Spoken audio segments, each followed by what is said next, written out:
Okay, I'm gonna leave some drip irrigation stuff here for you, so hopefully you shouldn't have to go buy much if you need to do a fix. So the drip irrigation is out back. I will leave a video talking about that, as well as the stuff on the front porch.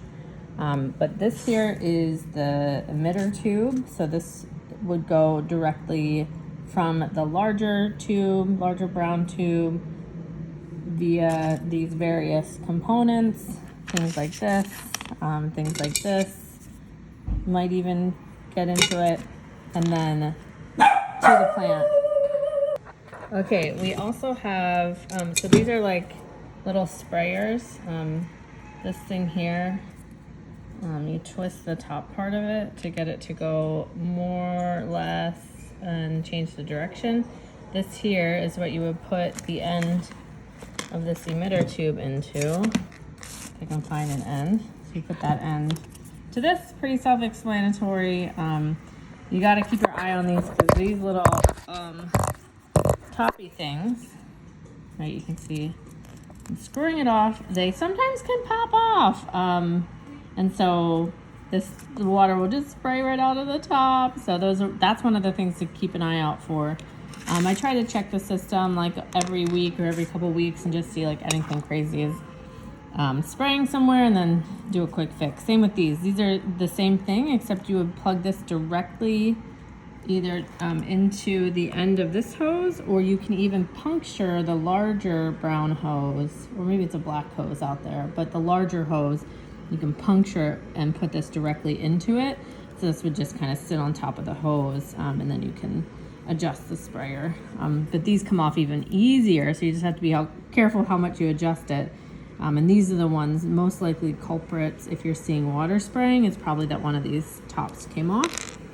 I also left one of these. This can help with puncturing that larger hose.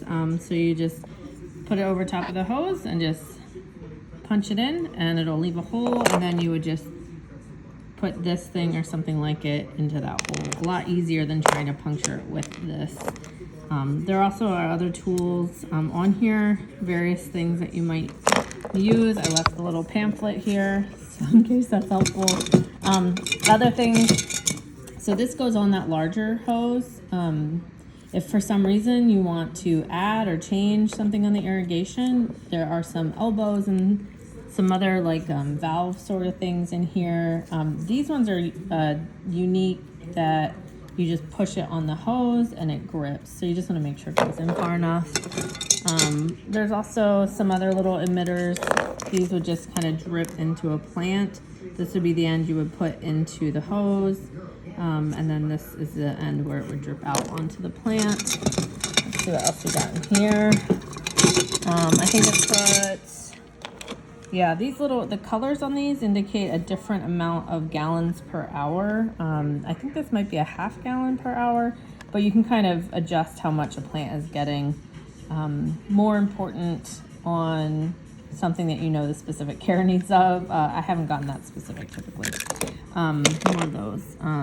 Let's see what else we have in here. I did put some goof plugs in here, probably one of the most important tools to have. So if you poke a hole with this, or you need to pull an emitter out, you just break one of these off. I don't know if you ever remember doing models back in the day. You just break one of these off and then jam that in the hole.